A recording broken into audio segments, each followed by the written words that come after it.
নমস্কার বন্ধুরা, আমি নিবেদিতা। আজ আবারও হাজির হয়েছি একটি দারুণ স্বাদের রেসিপি নিয়ে। আজকের রেসিপি ছাতুর কচুরি। আপনারা অনেকেই হয়তো বাড়িতে ছাতুর কচুরি বানিয়েছেন, কিন্তু আমি আজ যে পদ্ধতিতে ছাতুর কচুরি বানিয়েছি সেই পদ্ধতি যদি আপনারা ফলো করেন তাহলে সময়ও যেমন কম লাগবে এবং খেতেও হবে অসম্ভব সুন্দর। স্কিপ না করে পুরো ভিডিওটি দেখার অনুরোধ রইল। নিবেদিতা রান্নাঘরে সবাইকে স্বাগত। ছাতুর কচুরি বানানোর জন্য প্রথমেই আমি ময়দার ডো তৈরি করে নেব। তার জন্য একটি মেজারিং কাপ মাপ করে 2 কাপ ময়দা আমি এখানে নিয়েছি, ওজন হিসেবে 400 গ্রাম। এরপর এর মধ্যে আমি দিয়েছি হাফ টিস্পুন লবণ, দিয়েছি হাফ টিস্পুন চিনি আর দিয়েছি 1 টিস্পুন জোয়ান। লুচি কচুরিতে অনেকেরই অ্যাসিডিটির সমস্যা থাকে, তাই এখানে জোয়ান ব্যবহার করলে সেই সমস্যাটি থাকবে না। সমস্ত শুকনো উপকরণগুলি আমি খুব ভালোভাবে মিশিয়ে নিয়েছি। এবারে আমি এর মধ্যে দিয়ে দেব ময়ান। ময়ান হিসেবে আমি এখানে ঘি এবং সাদা তেল দুটোরই ব্যবহার করেছি। দিয়েছি 1 টিস্পুন ঘি এবং 2 টিস্পুন সাদা তেল। কচুরিতে ঘি এবং সাদা তেল দুটোই যদি ময়ান হিসেবে ব্যবহার করা হয় তাহলে কিন্তু কচুরি খুব খাস্তা হয় এবং খেতেও বেশ মজাদার লাগে। ময়ান খুব ভালোভাবে ময়দার মধ্যে দিয়ে দিয়েছি। এবারে আমি নিয়েছি উষ্ণ গরম জল। উষ্ণ গরম জল অল্প অল্প দিয়ে আমি সুন্দর একটা ডো তৈরি করে নিয়েছি। এবারে আমি হাতে সামান্য সাদা তেল নিয়ে পুরো ডোটার গায়ে খুব ভালোভাবে মাখিয়ে নিয়েছি, যাতে ওপরের সারফেসটা খুব সুন্দরভাবে সফট থাকে। এবারে এটাকে আমি ঢেকে রেখে দেব 15 মিনিটের জন্য। অন্যদিকে ছাতুর পুর আমি তৈরি করে নেব। তার জন্য নিয়েছি 250 গ্রাম পরিমাণ ছাতু, দিয়েছি স্বাদ অনুযায়ী লবণ আর দেব পাতিলেবুর রস। এখানে আমি অর্ধেক পাতিলেবুর রস ব্যবহার করেছি। এবারে আমি এর মধ্যে দিয়ে দেব 2 টেবিল স্পুন ভাজা মশলা। এখানে আমি গোটা জিরে এবং গোটা ধনে শুকনো কড়াইয়ে ভেজে সেটাকে ডাস্ট করে নিয়েছি। তারপর এর মধ্যে দিয়ে দেব 1 টেবিল স্পুন সর্ষের তেল।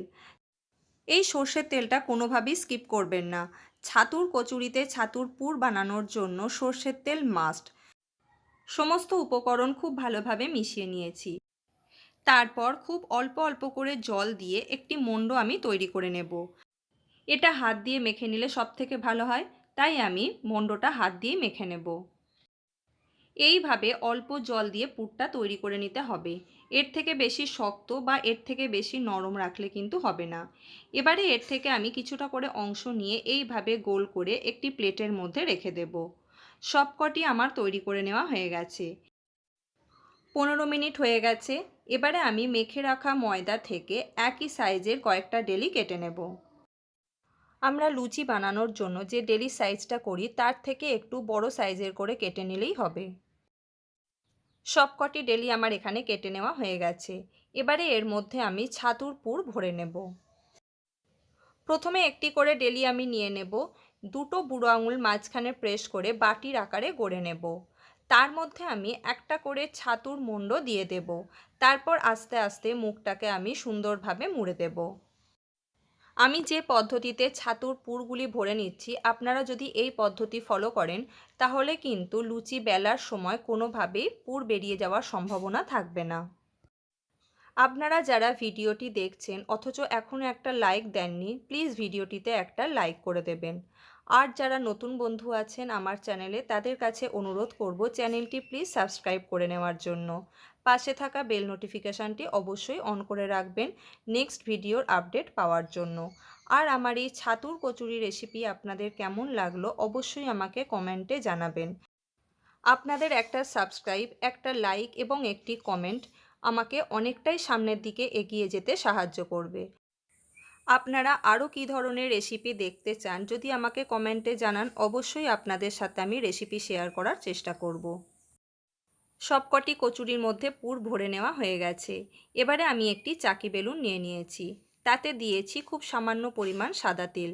তেল ভালোভাবে মাখিয়ে নিয়েছি। এবারে একটা করে কচুরি আমি নিয়েছি, সেটাকে খুব হালকা হাতে প্রেস করে নিয়েছি। তারপর বেলনের সাহায্যে এটাকে আমি বেলে নেব। আপনারা দেখতেই পাচ্ছেন কত সুন্দরভাবে এটা বেলা যাচ্ছে, ভেতর থেকে কিন্তু কোনোভাবেই পুর বেরিয়ে আসেনি। সবকটি কচুরি আমার বেলে নেওয়া হয়ে গেছে। অন্যদিকে একটি কড়াই আমি হাই ফ্লেমে খুব ভালোভাবে গরম করে নিয়েছি। তারপর একটা একটা করে কচুরি আমি ডুবো তেলে ভেজে নেব। কচুরি ভেজে নেওয়ার সময় গ্যাসের ফ্লেম অবশ্যই মিডিয়ামে রাখতে হবে। কচুরি তেলে দেওয়ার পর এইভাবে চারপাশ থেকে অল্প অল্প করে তেল কচুরির ওপর দিতে থাকলে আপনারা দেখতেই পাচ্ছেন কচুরি কত সুন্দরভাবে ফুলে উঠেছে। একটা পিঠ সুন্দর করে ভেজে নেওয়া হয়ে গেছে, অপর পিঠটা আমি একই রকমভাবে ভেজে নেব। দুটো পিঠ খুব সুন্দর করে লাল লাল করে ভেজে নেওয়া হয়ে গেছে। এবারে এটাকে আমি তেল থেকে তুলে নেব। আমাদের ছাতুর কচুরি একদম তৈরি। এবারে এগুলোকে আপনারা যে কোনো কিছুর সাথে সার্ভ করতে পারেন।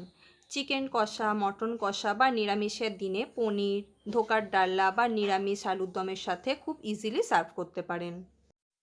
আশা করি ভিডিওটি আপনাদের ভালো লেগেছে। ফিরে আসবো নতুন কোনো রেসিপি নিয়ে।